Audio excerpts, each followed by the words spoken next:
오늘 우리에게 주시는 하나님의 말씀은 로마서 12장 1절부터 21절까지 말씀입니다. 주님의 말씀이 삶이 되기를 바랍니다. 그러므로 형제들아, 내가 하나님의 모든 자비하심으로 너희를 권하노니 너희 몸을 하나님이 기뻐하시는 거룩한 산 제물로 드리라. 이는 너희가 드릴 영적 예배니라.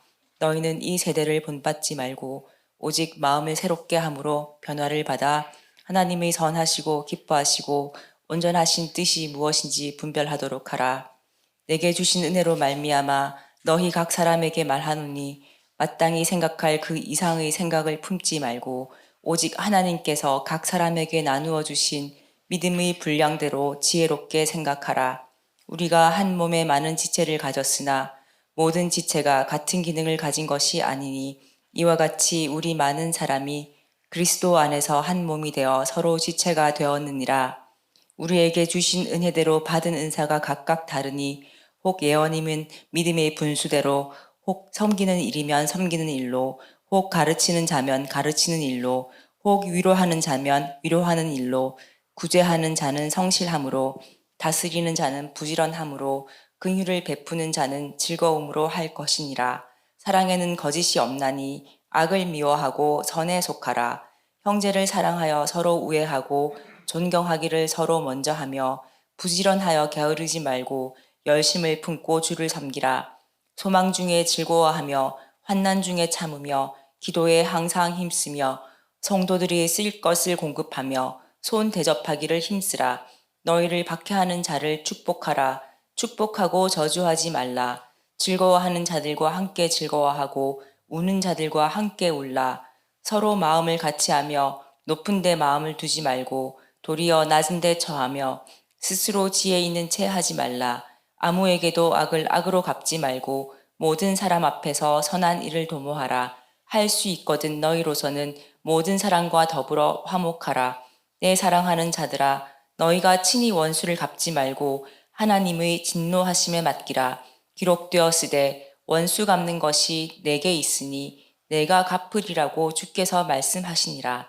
내 원수가 줄이거든 먹이고 목마르거든 마시게 하라.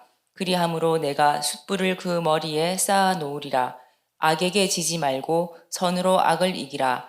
이것은 하나님의 말씀입니다. 오늘 22년 전에 하나님의 인도하심으로 교회가 시작이 됐는데 훗날 어떤 모습이 될까? 바로 오늘 이와 같은 모습인데 이것은 어떤 의미가 있는 것일까? 인생이라고 하는 것은 만남과 관계로 시줄 날줄 삼아가지고 만들어지게 되죠. 이 세상에 온 지 여러분들이 각기 다른 때에 다른 곳에서 태어나서 지금 살아가고 있는 중이죠. 이런 서로 다른 곳에서 다른 시간에 태어난 이들이 이 하늘 아래 살아가면서 이런 만남과 관계를 갖게 됐다고 하는 것은 깊이 생각하면 할수록 다 알 수 없는 신비를 우리가 보게 됩니다. 존재하는 것도 신비요, 또한 우리들이 이렇게 만나는 것은 또 역시 또 다른 신비 아닐 수가 없습니다. 만남과 관계 자체가 또 존재하는 것 자체가 대단히 신비적인 것인데, 그러나 이보다 더 큰 놀라운 점은 무엇을 매개로 하여서 만남과 관계가 형성되는가? 우리는 예수 그리스도를 매개로 하여 예수 그리스도를 통하여 그분으로 인하여 우리는 만나게 된 것입니다. 이 의미가 대단히 깊은 것이죠. 그건 우리가 다 알 수 없는 하나님의 선택과 인도하심이 그 가운데 있는 것입니다.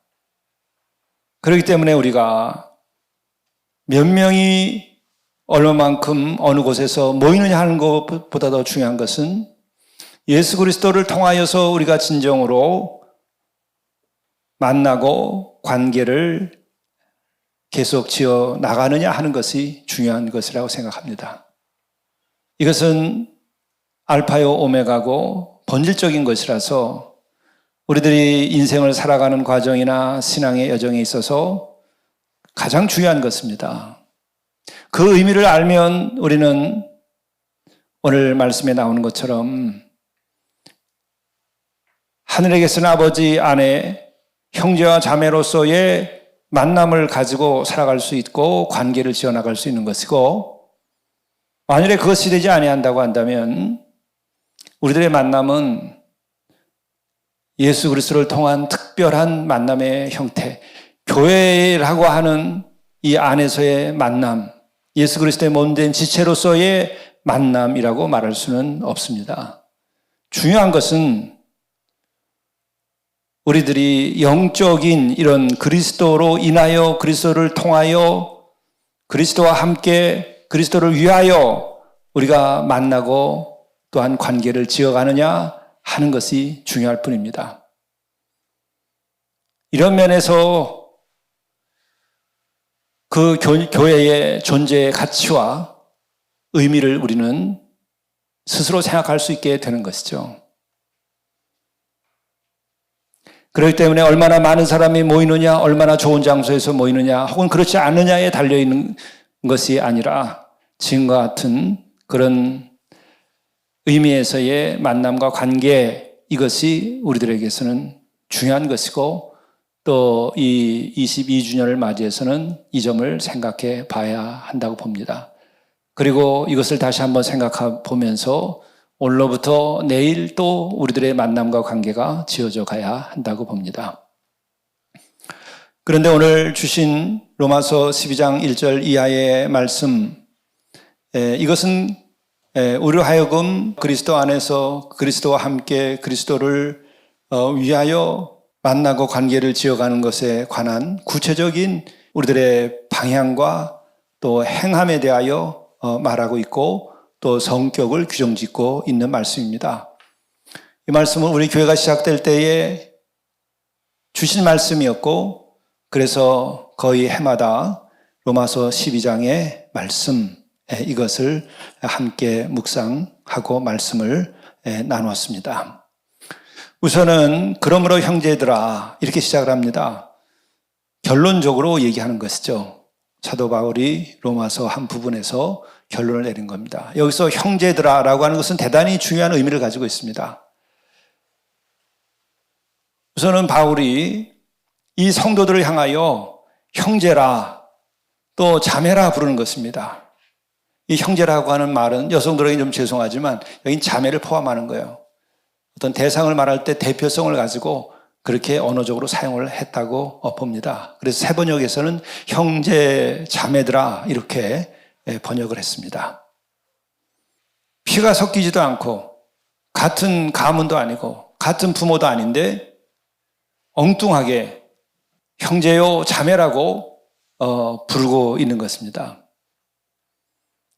공자님이 보면은 도무지 이해할 수 없는 것일 수 있죠. 혈육이 아닌데 어떻게 형제라고 부르고 자매라고 부르느냐. 이것이 바로 형제 자매들이라고 하는 말에 영적인 의미가 있기 때문에 이와 같은 말을 하고 있다는 것이죠. 그렇다고 한다면은 이 형제들아 자매들아 라고 하는 말은 어떻게 그 시작된 말일까? 우리가 여러분 다 아는 것처럼 예수께서는 주의 기도를 가르칠 때도 하늘에 계신 우리의 아버지 해서 하늘에 계신 아버지를 지칭하고 우리는 그 하늘에 계신 아버지 안에 상대적으로 말하면 자녀로서 기도하기에 가르치신 거죠. 그리고 사도들의 여러 서신을 보게 되면 거기에서도 형제들, 자매들이라고 하는 표현들을 하고 있습니다. 그렇다고 한다면은 예수님의 또 생애에서 구체적으로 어떤 특별한 일이 있었기에 형제, 자매라는 말들이 사도들이 계속 쓰게 된 것일까? 그것은 부활한 예수 그리스도께서까지 이와 같은 말을 하신 일이 있습니다. 요한복음 20장 17절을 보게 되면 부활하신 예수님께서 그녀에게 이르시되, 여기서 그녀라고 하는 것은 예수님께서 십자가에서 죽음을 당하시고 그리고 무덤에 묻혔을 때에 그 부활의 아침에 무덤을 찾아갔었던 여성에게 얘기하는 겁니다. 내게 손을 대지 말라. 내가 아직 내 아버지께로 올라가지 아니하였노라. 다만 내 형제들에게 가서 그들에게 이르되, 내가 내 아버지 곧 너희 아버지, 내 하나님 곧 너희 하나님께로 올라간다 하라 하시니, 부활한 예수께서 그 무덤을 찾아왔었던 부활의 첫 아침에 그 여성들에게 한 이야기입니다. 아직 내가 아버지께로 올라가지 아니했는데, 그러니 내 형제들에게 가서 그들에게 이르라 하는 것이죠. 여기서 내 형제들이라고 하는 것은 제자들을 두고 말하는 겁니다. 부활하신 주님께서 지금까지 당신이 길렀던 제자들에게 형제라고 말하는 것입니다. 여러분, 동양에서도 스승과 제자가 있어요. 스승과 제자가 있는데 스승이 제자에게 형제라고 말하는 법이 있습니까? 어느 문헌에 여러분 그런 거 본 일 있습니까? 저는 발견해 보셨어요. 여러분 한번 찾아봐 보세요. 스승은 하늘이고 제자는 땅입니다. 그래서 그것이 하늘은 하늘이고 땅은 땅이지 제자가 스승이 되지 않습니다. 후에 청출어람이라는 말은 있지만 스승이 제자를 향하여 형제요.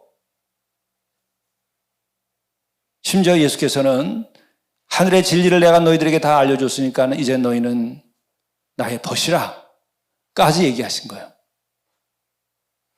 이것이 예수 그리스도의 사랑입니다. 그리고 예수 그리스도의 그 마음의 진실과 예수님의 그 겸손, 그것이 곧 진리예요. 그것을 보여주고 있는 것이죠. 그냥 유고의 몸을 입고 그냥 있을 때에 예수께서 제자들에게 하나님 아버지를 말하게 하고 우리가 그 안에서 형제 하나님의 자녀가 되었다는 것을 말씀한 일은 있지만 부활하신 다음에도 부활이라고 하는 것은 도마가 봤을 때 하나님이라고 고백을 할 수밖에 없었던 그러한 실체입니다. 그러한 존재가 자기가 길렀던 그 제자들을 향해서 하신 말씀이 내 형제들에게, 그리고 그 다음에 더 기가 막힌 말씀을 하시는 거예요. 내가 내 아버지 곧 너희 아버지, 이렇게 얘기해요. 하늘에 계신 내 아버지는 나의 아버지만이 아니라 나의 제자들의 아버지도 된다라고 하는 것이에요. 이거 너무 뜻밖이죠. 내가 내 아버지 곧 너희 아버지, 내 하나님 곧 너희 하나님께로 올라간다. 그렇게 하라. 그렇게 전하라는 것이죠. 우리는 이것이 소화하기가 참 어려운 부분들이 있어요. 그러나 분명히 이것은 성경의 말씀이고 예수께서 부활하신 다음에 하신 얘기예요.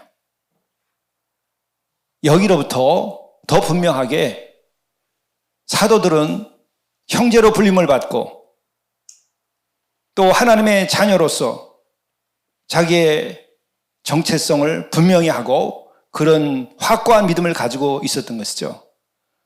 그리고 그런 맥락에서 이제 모인 성도들이 다 그리스도 안에서 형제가 되고 자매가 되는 거예요. 이것은 인간사에서 이런 그 어떤 도약이나 비약적인 만남이 없어요. 스승과 제자 사이에서 제자가 형제가 되는 일이 있다든지, 또 더더욱 부활하신, 우리 생각에서 뜻밖인데 부활하신 주께서 이렇게 속된 인간들, 육적인 인간들, 여전히 이 세상에 속해 있는 인간들을 향하여서 하시는 말씀이 내 형제라 하고 하나님께 향하여 너희 아버지라고 하고 너희 하나님이라고 이렇게 말하죠. 이것이 너무나 뜻밖의 또 의아할 정도의 일이기 때문에 사도들도 그렇게 말합니다. 히브리서 2장 11절을 보게 되면 거룩히 구별하시는 분과 거룩히 구별된 자들이 다 하나에서 났으니 이러한 까닭에 그분께서 그들에게 형제라 부르기를 부끄러워하지 아니하시고, 여기서 거룩히 구별하시는 분, 예수님을 얘기하는 거죠. 주님. 거룩히 구별된 자들, 제자들을 말하고 성도들을 말하는 것입니다. 그들이 다 하나에서 났다. 뭐냐? 한 아버지 안에서 났다. 얘기하는 거예요. 하늘 아버지 안에서 났다는 거예요. 이러한 까닭에 그분께서는, 예수님께서는, 주님께서는 그들에게 형제라 부르기를 부끄러워하지 아니하셨다. 따지고 보면 그렇게 거룩하신 분이 우리 같은 이를 향하여 형제라 부른다고 한다면 이게 참 우리도 부끄러울 뿐만 아니라 어색할 것 같고 받아들이기가 어려운데 예수님도 그렇지 않겠어요? 부끄러울 일일 수도 있어요. 여러분, 벌써 우리 100년의 기독교 역사에서도 그런 게 있었죠. 평생에 왕족의 중에서 이제 왕이 그 왕자였던 것이죠. 몸종으로 평생을 함께 산 사람이 있었어요. 몸종은 나이가 더 많을 수 있습니다. 왜? 돌보는 거니까. 왕자보다 나이가 더 많은 사람이 종노릇해요. 왜? 보호자로 돌봐줘야 되니까. 머슴 노릇하면서. 그렇게 지내다가 어느 날 전도자에 의해서 복음을 받아들이고 교회에 가서 이제 예수님을 영접하고 그리고 회개하고 그리고 세례를 받았어요. 그랬더니 그 왕손인데 그 자기 몸종을 향해서 형님이라고, 이제 너는 해방됐다. 그리스도 안에서 우리가 형제고 나의 형이다. 형님이다. 이런 일조차도 이 땅에서 있었던 거예요. 부끄럽지 않나요? 몸종이 나의 형제요라고 얘기를 들었을 때 그분도 부담스러워서 그러시지 말라고, 그것뿐만 아니라 그렇게 나의 형제라고 말한다고 한다면 그 부끄러운 마음이 남들 생각할 때 있었을 것 같은데, 너 거듭난다고 하는 것은 이렇게 완전히 신분과 모든 것이 달라지는 것을 말하는 거예요. 그게 예수 믿는 삶의 현실이에요. 그게 가능해야 하나님의 자녀가 되는 것이고 예수님의 형제가 되는 것이에요. 예수께서 너희들은 나의 형제라, 나의 벗이라 이렇게 말할 때 그것을 우리가 받아들일 수 있으려면 우리 또한 그런 면에서 자유케 되어야 하는 것이에요. 이게 거듭남이에요. 이게 세상의 계급투쟁이라든지 사회적인 혁명을 통해서 얻을 수 없는 더 높고 큰 거룩한 거듭남이라고 하는 것이고, 우리가 하나님의 자녀가 되었다고 하는 것이고, 예수 그리스도의 진정한 제자요, 또한 예수께서 부끄러움 없이 나의 형제라고 부르시는 것에 응답하게 되는 것이에요. 이게 가능하냐? 가능하면 거기에는 하나님의 나라가 임하는 것이고, 그것이 가능하지 않으면 그것은 안타까운 상황에 머무는 거예요. 우린 지금 어떤 사회와 세상에 구속되어 있어요. 손발이 묶여 있고 우리의 의식이 묶여 있어요. 이 해방돼야 되는 거죠, 여기서. 예수께서 그들에게 형제라 부르기를 부끄러워하지 하시게 된 까닭이 있어요. 그런 것도 없이 그냥 막 넘어가실 분이겠어요. 그럼 뭐 때문에 이렇게 부끄러워하지 아니하시고 형제라 부르셨을까? 첫째는 회개라고 하는 거예요. 예수께서 제자들을 부를 때에 대전제로 하신 말씀이 있어요. 회개하라. 천국이 가까이 왔다. 회개하라. 회개가 돼야 우리는 하나님의 자녀가 될 수 있는 첫 번째 조건을 갖추는 거예요. 그리고 회개 후에 예수 그리스도의 보혈로 죄 씻김을 받아야 돼요. 그러면은 그에게 천국이 임하고 하나님의 자녀가 되는 권세를 얻게 되는 것이죠. 그렇게 된 이들에게 있어서는 하나님의 통치가 성취되는데 곧 하나님의 나라라고 말하는 것이에요. 하나님의 나라가 내 안에 임하고 그것이 성취되어 나가게 되는데 그때 나에게 찾아든 것은 뭐냐면 하나님의 말씀이라는 거예요. 하나님의 말씀이 그때부터 받아들여지게 돼요. 그전엔 여러분 성경이 지식이지 하나님의 말씀이 아닙니다. 성경이 하나의 참고서지 하나의 책이지 하나님의 말씀이 아니에요. 그래서 아무리 신학을 많이 했고 교리를 많이 알고 그리고 성경을 많이 연구했어도 믿음이 안 되는 사람들이 있어요. 하나님의 자녀가 안 되는 사람들이 있어요. 목회를 해도 목사 안수까지 받아도 목회를 못하는 사람들이 있어요. 그리고 스스로가 헌신할 수 없게 되는 거예요. 결정적으로 여기서 하나님의 통치와 말씀이 살아서 역사할 수 있는 과정에까지 이르지 아니했기 때문에 그런 거예요. 그리고 또한 거기에 더해지는 것은 예수께서 도와주시는 거예요. 내가 가면 성령을 보내주신다고 했어요. 성령이 임하여 성령의 인치함을 받아야 돼요. 그래야 예수께서 그들을 볼 때에 형제라 부르기를 부끄러워하지 아니하는 삶을 살 수 있는 거예요. 여기에 여러분들은 얼마만큼 인볼브되어 있는 것입니까? 얼마만큼 이런 것에 여러분들은 관여되어 있고 은혜를 입기도 하고 내가 여기에 관련되어서 살아가고 있는가? 이에 관련되어 있으면은 우리는 전혀 다른 지평에서 삶을 살게 돼요. 우선 예배가 참 예배가 되고 말씀이 참 말씀으로서 나에게 역사하게 되고 예수 그리스도가 살아계심을 느끼고 그의 형제라 불리심에 받음에 대하여 기뻐하는 거예요. 그래서 또한 여기에서는 어떤 일이 벌어지느냐? 예수께서 말씀하시기를 나는 길이요 진리요 생명이라고 하는데 그분 말씀하신 그 길과 진리와 생명이 내 안에서 역사하기 시작하는 거예요. 그 역사하지 않으면 지식이에요. 그래서 여러분들 이 예배를 의무로 드리게 돼요. 혹은 다른 목적 때문에 예배에 참여하게 되는 거예요. 그러나 이것이 이루어지게 되면 우리는 이보다 더 큰 거룩함과 이보다 더 큰 감격과 이보다 더 큰 충만함과 이거보다 더 큰 기쁨, 이거보다 더 큰 자유함이 없어요. 인간의 그 영혼의 절정을 어떤 클라이막스와 같은 어떤 충만함을 내가 만끽하면서 살아갈 수 있는 거예요. 그래서 바울은 본인이 사도로서 이와 같은 경험을 다 한 사람이었기 때문에 성도들을 향하여 형제요 자매라고 얘기합니다. 그는 우리들이 사도 요한에게서도 우리가 그것을 많이 봤어요. 사도 요한이 제일 오랫동안 목회를 하신 분이죠. 그래서 하나님은 사랑이시라. 하나님 아버지, 그 하나님 아버지는 사랑이시라. 그래서 그 사랑 안에 거하는 자는 하나님 안에 거하고 하나님이 또한 그 안에 거한다. 이 모든 것을 사랑이라는 말로 표현한 거예요.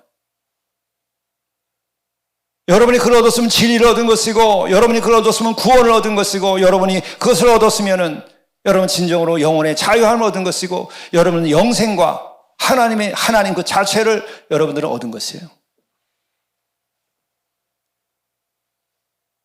이렇게 된 이들이 만남과 관계를 지어가는 것.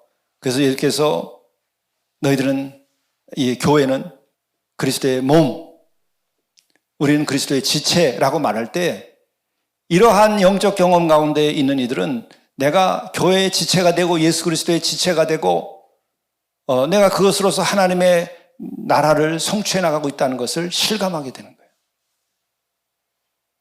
그러면서 오늘 1절 말씀에 이러한 이야기를 합니다.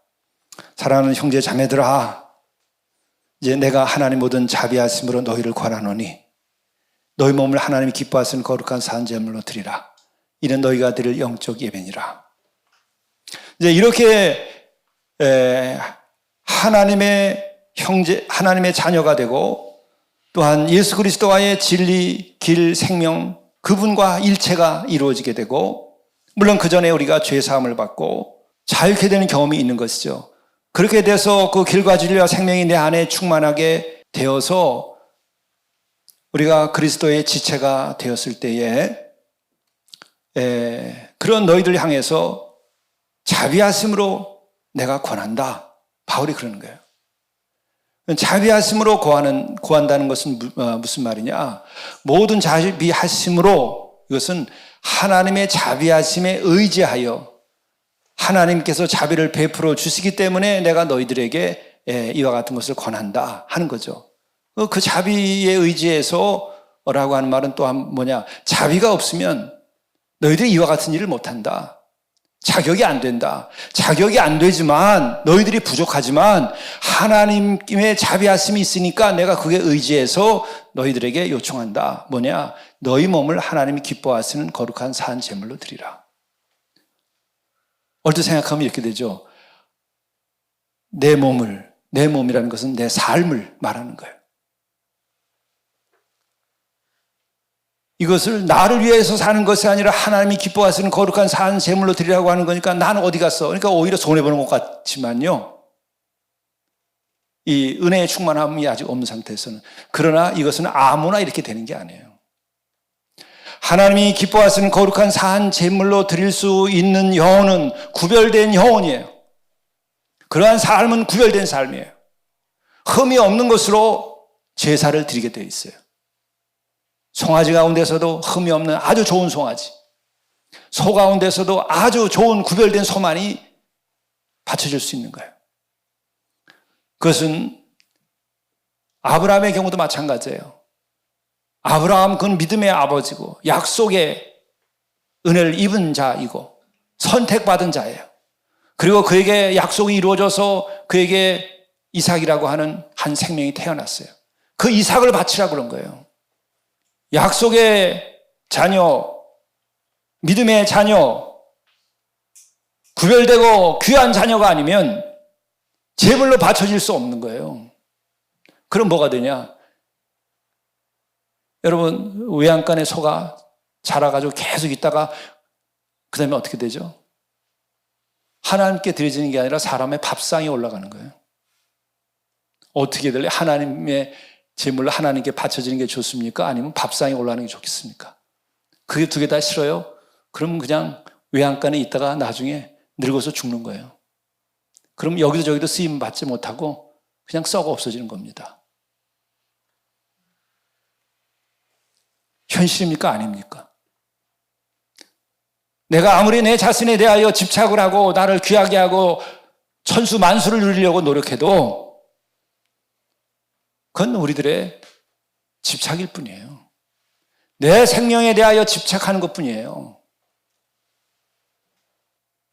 그렇게 끝나는 거예요. 거룩하게 바쳐질 것이냐 아니면은 그렇게 흙으로 돌아갈 것이냐. 진리의 눈을 뜨면 길이 보이는 거예요. 너희들이 흠이 있고 너희들이 죄가 있고 너희들이 부족하지만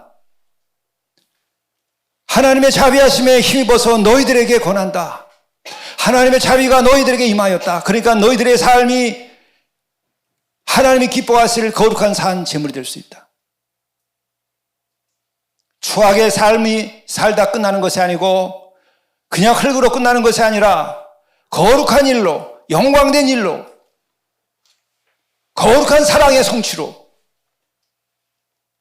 아름다운 삶으로, 가치 있고 의미 있는 삶으로 이 만물을 주신 그 하나님이 기뻐할 그러한 한 피조물로서 인생을 살다가 너는 주께로 갈 수 있다. 그 얘기하는 거예요. 자비함을 입지 않으면 그 같은 삶을 살 수가 없는 거예요. 그는 깨달았기 때문에 믿음을 진정으로 가졌기 때문에 예수 그리스도의 가르침을 제대로 알았기 때문에 이 같은 얘기를 하는 거예요. 이 땅에 왔다 간 수백억 명의 영혼과 인생 가운데에서 가장 거룩하게 살아갔던 이가 있다고 한다면 역시 우리 주님이 있습니다. 그 주님의 삶이 거룩하고 존귀하고 영원한 것은 무엇일까? 그분 자신이 몸을 하나님이 기뻐하시는 거룩한 산 제물로 드렸어요. 십자가의 사랑, 인간에 대한 구원, 절대적 사랑을 우리들에게 보여준 거예요. 너희 몸을 하나님이 기뻐하시는 거룩한 산 제물로 드리라. 이는 너희가 드릴 영적 예배니라. 라고 이렇게 사도 바울이 얘기할 때는 배경에 뭐가 있을까? 바로 예수 그리스도의 십자가의 사랑과 진리가 있는 거예요. 예수 그리스도의 그 구원과 은총이 그 뒤에 있는 거예요. 십자가를 통한. 히브리서 10장에도 이와 같은 얘기가 나왔죠. 히브리서 10장 10절, 이 뜻을 따라 예수 그리스도의 몸을 단번에 들이심으로 말미암아 우리가 거룩함을 얻었노라.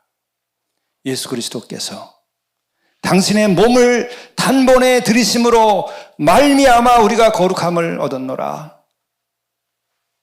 12절에 가게 되면 오직 그리스도는 죄를 위하여 한 영원한 제사를 드리시고 하나님 우편에 앉으사. 여러분, 일생 돈 많이 벌고 권력을 많이 갖고 실컷 누리고 그리고 난 다음에 여러분들에게 남는 것은 무엇일까? 아무것도 안 남아요. 하나님께 바쳐지는 것은 없어요. 영원한 나라의 창고에 쌓일 것은 아무것도 없어요. 사랑의 실천, 하나님의 말씀의 성취, 진리를 이루었을 때만이 하늘의 창고에 쌓이는 거예요. 아무것도 없어요. 그렇지 않으면 우리끼리 요새 달러도 흔들리고 있다고 그러는데, 예?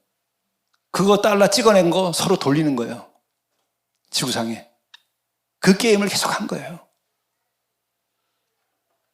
아니면 황금 덩어리 골라 찍어가지고 그거 돌리는 거예요. 그리고 투표를 하든지 총을 쏘든지 해서 권력의 자리를 쥐고 게임하다 가는 거예요. 이것 말고 다른 거 있습니까? 그거 아닌 다른 것이 있다면 진리를 성취하고 사랑을 성취하고 다른 생명을 살리고 하나님의 나라의 창고에 쌓이는 것 외에는 없어요.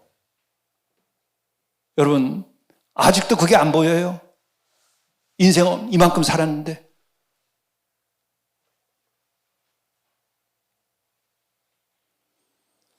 이 세상에 왔던 영혼들 가운데 가장 귀중한 인생으로 살았던 그분은 죄를 위하여 영원한 제사를 드렸다는 거예요. 그 결과 하나님 우편에 가셨다는 거죠. 이걸 믿으면 성경을 하나님의 말씀을 믿는 거고, 이것이 안 믿어지면 믿어지기를 기도하세요.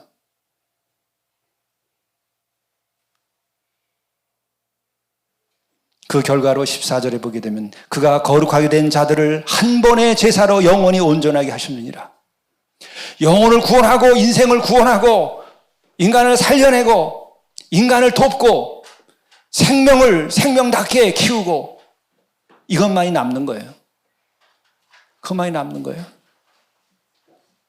어느 자리에서 여러분들이 직업으로 일을 하시든 혹은 은퇴를 하셨든 상관없어요. 주가 가신 이 일을 하시면 여러분은 하늘 창고에 쌓을 뿐만 아니라 여러분 자신이 하나님의 우편에 앉을 날이 오게 되는 거예요. 그렇기 때문에 이와 같은 일은 하나님의 자비하심의 은혜 가운데에서 내게 그 기회가 주어지고 자격이 주어져야 가능한 것이지 내가 하고 싶다고 막 되는 거 아니에요. 그래서 일상을 그렇게 살면 예배가 되는 거예요. 일상이 예배가 되는 거예요. 그리고 그 일상의 예배가 되려면 오늘 같은 말씀의 내용을 우리가 알 뿐만 아니라 이렇게 인생의 길을 가다가 주일에는 모여서 일주일에 한 번씩은 마음을 주신 그분 앞에 나를 형제로 삼아주신, 나를 자매로 삼아주시고 나를 벗으로 삼아주신 이 땅에 오셨던 하나님 예수 그리스도와 다시 만나고 그분과의 관계를 회복시키면서 또 인생을 가는 거예요. 그 가는 길이 마지막에 영원한 나라에 이르게 된다면 그것이 영광인 거예요. 그리고 그것을 우리는 이 예배를 통해서 약속을 받고 다시 하나님의 약속 아래서 출발하는 거예요. 십자가의 은혜와 사랑을 다시 경험하고 또 출발하는 거예요. 그래야 우리들이 이 세상에서 미혹당하지 아니하고 잘못된 길로 가지 아니하고 우리들의 삶이 존귀하고 거룩하게 영원한 것으로 우리가 가게 되는 거예요. 이런 것을 위하여 교회가 세워진 것이고 예수 그리스도께서 오셔서 가르치셨고 십자가에서 그렇게 희생제물이 되주셨고 뿐만 아니라 그분이 부활한 다음에도 우리를 형제라 자매라 함께 가자 그렇게 얘기하시는 거예요. 그런 의미에서 교회가 만들어지는 것이 은혜이고 가치가 있는 것이고 얼마가 많이 모이냐가 중요한 것이 아니라 이러한 신앙의 내용을 가지고 우리가 계속해서 이 생의 길을 가면서 우리가 만남과 관계를 계속 유지해 가느냐 못 가느냐 이게 중요한 거예요. 나 남은 시간에 진짜 오늘 고백하고 설교한 것과 같은 이 주신 말씀대로 내 남은 생은 그렇게 불태우리라. 주여 나를 그렇게 인도하소서. 그런 마음으로 이 자리에 오늘 섰고 또 증언을 합니다. 우리가 함께 주님과 더불어 가십시다. 기도하시겠습니다. 우리를 형제로 자매로 주님께서 불러주시고 또 벗으로까지 불러주신 우리의 주님, 진정으로 주께서 부끄러워하지 아니하면서도 이렇게 불러줄 만큼 우리가 죄를 씻고 우리가 하나님의 자녀가 되고 또 예수 그리스도의 말씀을 따라 사는 그리스도를 진정으로 사랑하는 거룩한 사람들, 진리의 사람들 되게 도와주셔서 우리들의 이 그리스도의 몸된 교회의 지체로서 서로 사랑하고 만나고 서로 살아가는 이 길이 실로 거룩한 일이 되게 하시고 거룩한 산 제물이 되게 하시고 이것으로 우리들의 삶이 존귀하여지고 우리 곁에 많은 생명들이 구원함을 얻고 우리가 함께 아름다운 삶을 지어갈 수 있도록 인도하여 주옵소서. 우리 구주 예수 그리스도의 이름으로 간절히 기도드리옵나이다. 아멘. 천지 만물을 지어서 우리에게 주시고 또한 그 가운데 천하보다 귀한 목숨을 지으신 창조주 아버지 하나님의 무한하신 사랑하심과 우리에게 오셔서 우리를 위하여 십자가를 지시고 죄를 씻겨주실 뿐 아니라 우리에게 진리의 말씀을 가르쳐 주시고 우리를 심지어 벗으로까지 생각해 주시며 우리와 동행해 주신 예수 그리스도의 극진하신 은혜와 우리의 마음속에 오늘도 역사하셔서 우리와 하여금 하늘의 아버지를 아버지라 부를 수 있게 하시고 또 우리가 주 안에서 형제 자매에 대한 사랑을 나누게 하시고 또 우리에게 은사를 베풀어 주셔서 우리는 할 수 없으나 그 은사로 인하여 사랑을 실천하고 용서하고 함께 살아갈 수 있는 능력을 주시는 성령의 활동하심이 이 예배를 드린 사랑하는 모든 이들 위해 그리고 각 가정과 그리고 일터와 이 땅 위에 이제로부터 영원까지 함께 하시기를 간절히 축원하옵나이다. 아멘.